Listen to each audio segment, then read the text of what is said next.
तो अल्लाह से शिकवा गिलवा करना बनता नहीं। उसकी ज़ात ने आपको जैसा बनाया, जो दिया है, उस पर अल्लाह का करम और शुक्र अदा करना चाहिए। 21 साल तक मैंने ज़िंदगी में DPS में पढ़ा हुआ हूँ, ठीक है। वहाँ पे फिर अल्लाह का करम है, मुझे स्पोर्ट्स का शौक़ था, तो मैं फिर वहाँ पे लॉन्ग जंप, हाई जंप और रेस में भी, फ़ुटबॉल भी खेलता था, क्रिकेट भी खेलता था। अस्सलामुअलैकुम, आप देख रहे हैं लाहौरी जलवा। आपके साथ मौजूद है आपका खिदमतगुज़ार फ़हद हसन जी। तो नाज़रीन, आप मेरे पास एक शख्स देख सकते हैं। ये basically Pakistan national wheel chair player है। ये इन्होंने क्रिकेट भी खेली है, इन्होंने दीगर गेम्स भी खेली है। इनकी स्टोरी मैं आपको थोड़ी सी बताता चलूँ। 21 साल का लड़का, फुल नौजवान बच्चा, जो शरारतों में भी मगन होता है, एक्टिविटीज़ में भी मगन होता है। अपनी ज़िंदगी 21 साल भाग दौड़ में इन्होंने अपनी ज़िंदगी गुजार दी। फैमिली के साथ, यारों दोस्तों कज़नों के साथ आना जाना, स्कूल में शरारतें, गली मोहल्लों में खेलना, पार्कों में खेलना, ग्राउंड्स में जाके क्रिकेट्स खेलने। 21 साल बाद, 21 साल की उम्र में इनकी ज़िंदगी में एक हादसा पेश आता है, जिसमें ये और इनकी वालिदा मुतासिर होती है। मगर उस हादसे के बाद ये जनाब डिसेबल हो जाते हैं और इनकी वालिदा का इंतकाल हो जाता है जी। तो नाज़रीन, इतने ज़्यादा हादसात के बाद इन्होंने अपनी ज़िंदगी में हिम्मत नहीं आ रही। जैसे ये अपनी टांगों के साथ भाग दौड़ किया करते थे, इन्होंने वैसे ही अपनी क्रिकेट का जो सा शौक़ था, इन्होंने उसको बरकरार रखने की ख्वाहिश बरकरार ही रखी और इन्होंने व्हील चेयर नेशनल क्रिकेट में इन्होंने पार्टिसिपेट किया। और उसके बाद ये आप मेरे आगे देख सकते हैं माशाल्लाह जो गोल्स इन्होंने अचीव किए अपनी ज़िंदगी में। और ये इनामात, ये तो कुछ इनामात नहीं है। अल्लाह पाक जब किसी को हौसला देता है, वो दुनिया और आखिरत में तकरीबन संवर जाता है। और ये दुनिया के जो से छोटे मोटे जो इनामात है, ये है कहने को तो बहुत छोटे हैं, मगर जब इंसान इसको अचीव करता है तो उसके अंदर की खुशी वही बंदा जानता है जिसने सारी ज़िंदगी इसको सोचा हो, ख्वाब देखे हो। और जब वो ख्वाब पूरे होते हैं, जब उसने अचीव किया होता है अपना गोल, तो बहुत ज़्यादा वो मुतासिर लम्हात होते हैं, बहुत ज़्यादा खुशी के लम्हात होते हैं, जो इंसान को, मैं आपको बताता चलूँ कि बहुत ज़्यादा ही एक्सट्रीम लेवल पे वो इंसान को आगे की तरफ लेकर जाते हैं। और ये जनाब वकार अली साहब मेरे साथ मौजूद, इनसे बात करते हैं, इनसे जानते हैं कि आखिर ये हादसा कैसे आया है। 21 साल आपने अपनी ज़िंदगी की भाग दौड़ में गुजारी और 21 साल के बाद जो जवानी की एज होती है, बाकी की कहानी इन्हीं की ज़ुबानी जानते हैं। अस्सलाम वालेकुम जनाब। जी, बिस्मिल्लाहिर्रहमानिर्रहीम, वालेकुम सलाम। अच्छा सर, मुझे सबसे पहले बताइएगा, 21 साल तक आपने अपनी ज़िंदगी कैसे गुजारी? जी, 21 साल तक मैंने ज़िंदगी में DPS में पढ़ा हुआ हूँ, ठीक है। वहाँ पे फिर अल्लाह का करम है, मुझे स्पोर्ट्स का शौक़ था, तो मैं फिर वहाँ पे लॉन्ग जंप, हाई जंप और रेस में भी, फ़ुटबॉल भी खेलता था, क्रिकेट भी खेलता था। लेकिन क्रिकेट मेरा बहुत जुनूनी हद तक शौक़ था और मैंने वहाँ से DPS में पढ़ा हूँ। वहाँ पे फिर मैंने काफ़ी, वहाँ अपने टाइम पे जब मैं 11 साल का था, तब मुझे मेरे सर जो है, मुझे सीनियर क्लास के लड़कों में रेस के लिए लेके जाते थे, क्योंकि मैं बहुत तेज़ भागता था। तो माशाल्लाह अल्लाह ने वहाँ तब भी मुझे, क्योंकि मैं हिम्मत करता था, तब भी मुझे अल्लाह ने इज़्ज़त दी। वहाँ पे भी मैंने कप वगैरह जीते हैं, मेडल्स जीते हैं। तो फिर बस आहिस्ता आहिस्ता लाइफ गुज़रती गई। और फिर मैं जब 15 साल का हुआ, तब मैं हार्डबॉल स्टार्ट मैंने की और वो मुझसे जो बड़े लड़के हैं उनकी टीम में खेलता था। जब वो जो 30 से अबव थे उनकी टीम में खेलता था, क्योंकि मैं माशाल्लाह अच्छा खेलता था। ओपनिंग बैट्समैन मैं अक्सर अच्छा स्कोर करता था। और दूसरी बात यह है कि मैं फील्डर बहुत अच्छा था। मुझे सब जोंटी रोड के नाम से जानते हैं, जो साउथ अफ्रीका का, मतलब वर्ल्ड का मे बी बेस्ट फील्डर है। तो बस फिर उनकी टीमों में खेलता था। फिर मैंने ऐसे ऐसे कैचेस पकड़े हैं, कभी अपने आप पे यकीन नहीं आया कि वो मैंने पकड़े हैं। तो लेकिन मेरे काफ़ी फ्रेंड्स हैं जिन्होंने मुझे अप्रिशिएट किया। और बस फिर जब एक्सीडेंट हुआ तो फिर ज़िंदगी से हार गया। मैं ड्रेसिंग बहुत अच्छी शौक़ है मुझे करने का, और मेरा आइडियल जो मतलब अच्छा है वो शाहरुख खान है, मुझे अच्छा लगता है। अच्छा सर, बताइएगा, 21 साल तक आपने अपनी ज़िंदगी में जो भी स्ट्रगल किया, वो इंसान के नेचर में है। जब इंसान को शौक़ होता है, एक लड़का जब जवान होता है, उसको शौक़ होता है आगे अपने फ्यूचर का, ऑब्वियसली हर बंदा सोचता है। जब बच्चा होश संभालता है, वो सोचता है कि यार मैंने अपनी फैमिली के लिए, अपने मुस्तकबिल के लिए, अपने आने वाली नस्लों के लिए मैंने कुछ ना कुछ अपने फ्यूचर में अचीव करना है। सर, 21 साल की उम्र में किस्मत पलटा खाती है और आपके साथ ये हादसा हो जाता है। तो सबसे पहले बताइएगा, ये हादसा हुआ कैसे, इसकी वजह क्या थी? जी, असल में वजह क्या होती है, कभी कभी कुछ हादसे बस अल्लाह की तरफ से होते हैं। मैं अपनी मदर के साथ जा रहा था इस्लामाबाद, तो बस तेज़ जा रहे थे बस, लेकिन पहले भी गए हुए हैं तो कभी ऐसे हुआ नहीं। तो बस एकदम बस ऐसा हादसा हुआ कि जिसमें हैवी एक्सीडेंट हुआ था। तो मेरी मदर की डेथ हो गई थी उसमें।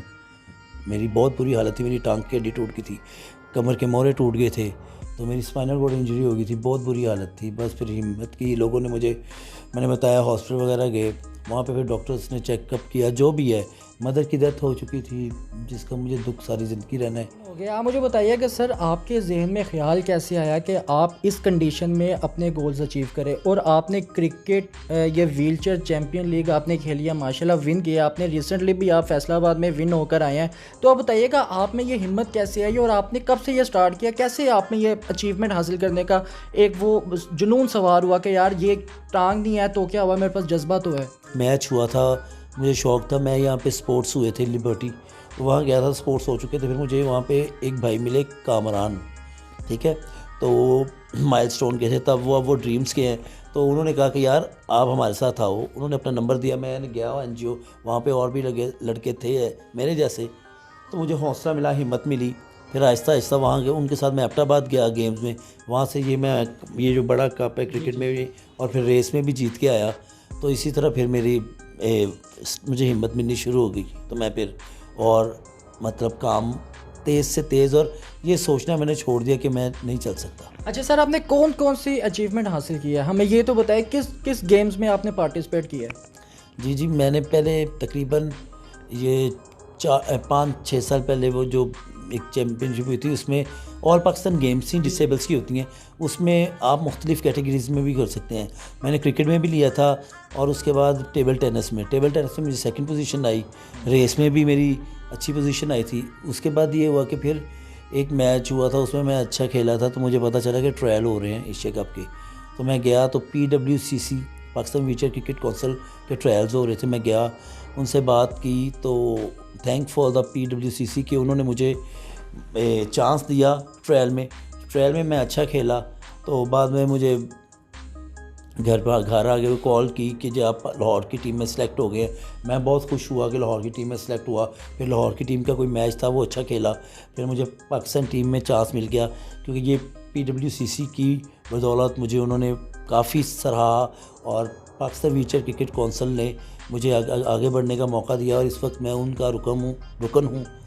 मैं सेंट्रल पंजाब की तरफ से खेलता हूँ, और मैं बस ये कहना चाहता हूँ कि अगर इंसान हिम्मत करे तो कुछ भी अचीव कर सकता है। पाकिस्तान का नाम, अपने मुल्क का नाम रोशन कर सकते हैं, और करते भी हैं, जिसकी मिसाल आपके सामने है। इंशाल्लाह अल्लाह पाक आपको मज़ीद तरक्की कामयाबी की तरफ लेकर जाए। नाज़रीन, मैं आपको यहाँ छोटी सी एक बात बताता चलूँ कि लोग, मुझे देखने वाले, मुझे चाहने वाले मुझसे अक्सर सवाल करते हैं, अगर मैसेज करते हैं, कमेंट्स करते हैं, अगर वो ना भी करें तो लाइव मुझे जितने भी लोग मिलते हैं वो अक्सर मुझसे ये सवाल करते हैं कि यार तुमने अपने चैनल का नाम लाहौरी जलवा क्यों लिखा है, ये लाहौरी जलवा क्यों ये नाम रखे, इस नाम की वजह क्या है। तो बेसिकली मैं चाह रहा था कि लोगों को एक प्लेटफॉर्म मुहैया किया जाए, हम लोगों को टैलेंट दे, और हम सबसे पहले अपने घर से शुरुआत करें। हमारा घर लाहौर है, हम लाहौर ज़िंदाने दिल है। हम बेसिकली ये दिखाना चाहते हैं लोगों को, देखिए जी ये टैलेंट है जी, पाकिस्तान के टैलेंट है। इंशाल्लाह मैं लाहौर में स्टार्ट किया ये काम, और मोटिवेशनल स्टोरी, करंट इश्यूज़, मैं सारा कुछ कर तो रहा हूँ, मगर मेरा जो सा मेन मकसद है वो टैलेंट को उभारना और उभार के सामने लाना है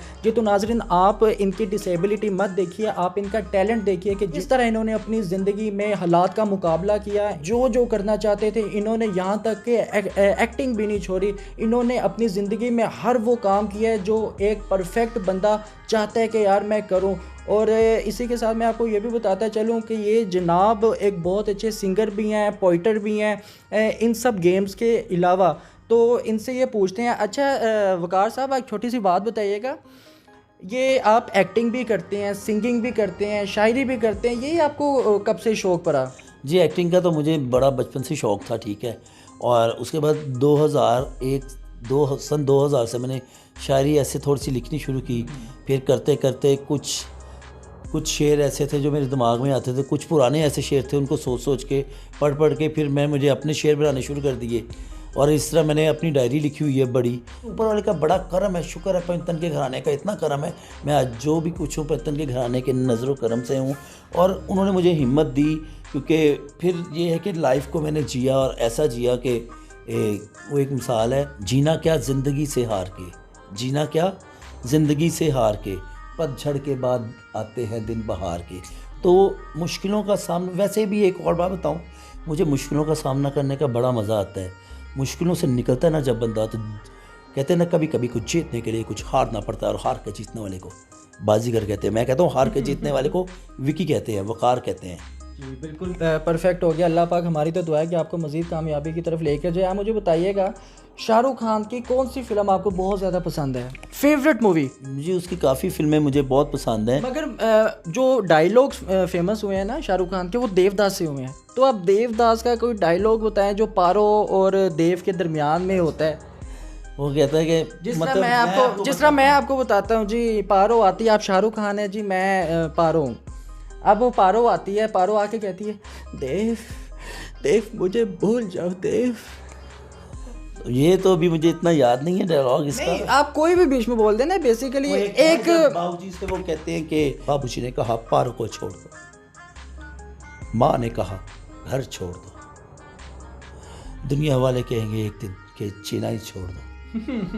तो कहने का ये मतलब है कि अल्लाह का इतना करम है कि आप जैसे भाई मेरे पास मतलब आते हैं। आपकी थैंक यू, जितने भी मीडियाज़ वाले हैं मैं उनको बहुत थैंक्स कहता हूँ कि वो आते हैं, हमें हाईलाइट्स करते हैं, ताकि दुनिया वालों को पता चले कि हम भी पाकिस्तान का नाम रोशन कर सकते हैं, हम भी हिम्मत हौसला रखते हैं। बिल्कुल सही। अल्लाह पाक आपको मज़ीद कामयाबी की तरफ लेकर जाए। अच्छा वकार साहब, आप मुझे इख्तिताम का जवाब बताइएगा। बेसिकली मैं उन लोगों को भी देखता हूँ जो अल्लाह पाक ने उनको अपनी नेमतों से नवाजा हुआ है, उनके पास हाथ पाँव जिस्म का हर अज़ा उनका माशाल्लाह सही सलामत है, मगर ज़रा सी भी परेशानी उनकी ज़िंदगी में आती है तो वो हिम्मत कहते हैं कि यार बस जवाब देगी हमें हिम्मत को। और माशाल्लाह आप एक मोटिवेशनल पर्सन है उनके लिए, और आप डिसेबल होकर भी हार नहीं मानते। तो आप उनके बारे में क्या पैगाम देना चाहते हैं? जी, मैं उनके बारे में ये पैगाम देना चाहता हूँ कि देखें, अल्लाह पाक ने आपको जो ज़िंदगी दी है उसकी कदर करना है, ठीक है, और मायूस ना हो। कई लोग इतनी जल्दी मायूस हो जाते हैं और फिर बाद में कहते हैं कि यार अल्लाह से शिकवा गिला करते हैं। सही हो गया जी। तो नाज़रीन, मैं आपको एक छोटी सी एक बात बताता चलूँ कि एक ना कहानी है। कहानी ये है कि एक बच्चा होता है, उसके पैरों में जूती नहीं होती, वो नंगे पाँव होता है। इतनी देर में पीछे से एक लड़का आता है, उसके पाँव में एक बड़ी खूबसूरत बड़ी महंगी जूती वो देखता है, तो वो ना हसद का शिकार होता है और वो कहता है कि काश मेरे पास ऐसी महंगी जूती होती, काश इसकी जगह मैं होता। बड़े पॉइंट ऑफ व्यू से वो सोचता है कि यार काश ये जूती बहरहाल किसी तरह से ना मेरे पाँव में होती। तो बहरहाल इतनी देर में वो आगे की तरफ चल पड़ता है, अपनी मंजिल की तरफ, रास्ते की तरफ रवाना हो जाता है। आगे जाता है तो आगे जाके वो देखता है कि एक शख्स की दोनों टांगे ही नहीं थी, और वो जब उस शख्स की टांगे देखता है कि यार उसकी तो बिल्कुल ही टांगे नहीं है, और वो बहुत हैरान होता है और वो अपनी टांगे देखता है और कहता है कि मैं सिर्फ एक जूती के लिए नाशुक्री कर रहा हूँ, और उस बंदे की टांगे भी नहीं है, और उसके बावजूद अल्लाह पाक का शुक्र अदा कर रहा है कि या अल्लाह तूने टांगे नहीं दी तो फिर क्या हुआ, मगर तूने और तो अपनी नेमतों से मुझे नवाजा हुआ है। जी तो नाज़रीन, अपनी ज़िंदगी में कभी नाशुक्री को अपनी ज़िंदगी का हिस्सा मत बनाएं। और इसी के साथ अपने मेज़बान फ़हद हसन को इजाज़त दीजिए। देखते रहिए लाहौरी जलवा फ़हद हसन के साथ। अल्लाह हाफिज़।